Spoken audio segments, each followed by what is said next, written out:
77mm battery has come in, and they are firing from about a kilometre away, just about over open sights, dropping a few rounds in, either HE or shrapnel. German soldiers, the Lancer, are shifting position. They are taking possession of that eminence, that high ground, giving their artillery fire. And now it's a bit of a stalemate. It's a firefight.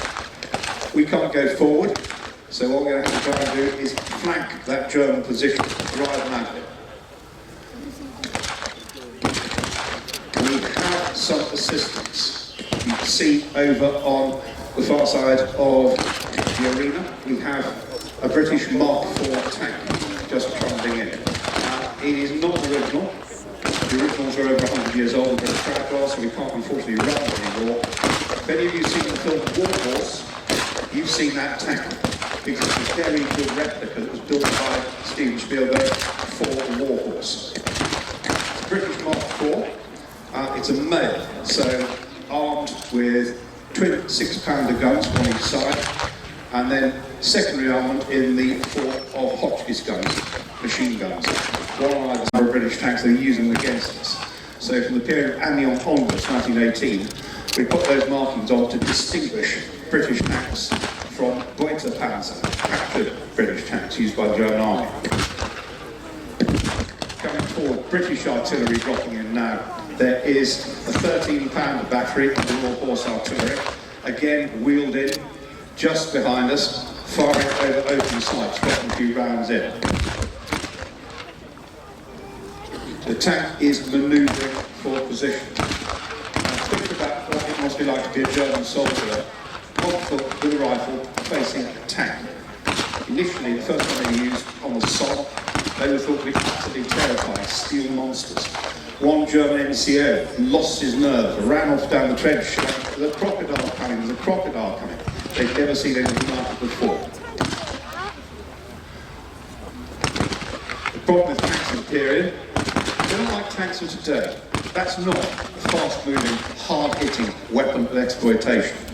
That's not Challenger 2. It moves on the road at about 4 miles an hour, off the road it's about 2. So it's walking pace. But that's not a problem, because what it's doing here is moving in front of the infantry. The infantry will form up behind the tank and use it as a big metal shield, while the tank uses its armament to suppress the opposition.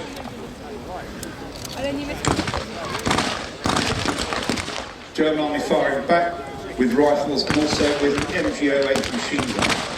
That is basically a Maxim design, pretty well the same as the British Vickers gun. It's got a rate of fire 450 rounds a minute. It is not going to make much impact on that tank. It's deadly against infantry. It'll side you down. But tank armour, those rounds are going to bounce off. They did experiment with a type of armour piercing round, the SMK, the Spitzenkern. That's, again, the Mark IV. It's got better armour, it's not going to be that effective. Now, over on the other side, we're not the only people with tanks. There's a German A7V Sturmpanzerwagen moving in. And this is an extraordinary monster. Absolutely massive. 18-man crew. 5.7 Nordenfeld guns out front. And then an absolute panoply of machine guns. They were really not very good. The Germans didn't really believe in tanks. They only built about 20 of these things. And von Ludendorff expressed the opinion, well, they're probably no use, but we'll use them anyway. Its main problem, apart from the fact that they were a bit unstable. If you get that onto rough ground, it's got a tendency to fall over. Not an ideal tank characteristic to think about it. A7V has stopped.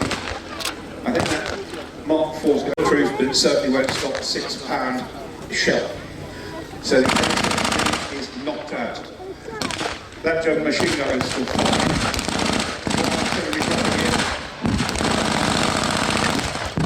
Tank is firing, knocked out machine gun. More artillery. British Army doing an advance to contact. And it's going to be knocked the fight out of the Lancer. Hands up. The Lewis gun and the tank is still firing, but that German position is taken. The way is cleared. We can push on. Yeah, okay, well done. Oh, good. I've got another one. Getting better pictures than normal, isn't it? The first one I've got on This occasion, the Liberty truck, they took about 9,000 of them, is coming round, and the British soldiers, just for once, they don't have to walk home. They're going to get a lift. Believe me, that's extremely welcome. The German army has been disarmed, they're carrying their weapons off, and British soldiers are filing up onto the Liberty truck. Now, as I said, the two tanks you've seen are replicas, but that is an original vehicle. That is worth seeing. When displays are finished, do go over to the living history display, and you'll be able to see the Liberty truck. There's also a replica with this, which is, again, very much worth seeing. British media take. A nice day for the rest of Tankfest. If you do though want to get out of the rain, don't forget you can pop into the Vehicle Conservation Centre. There's lots to see and do there. And also nip into the Tank Museum itself and see some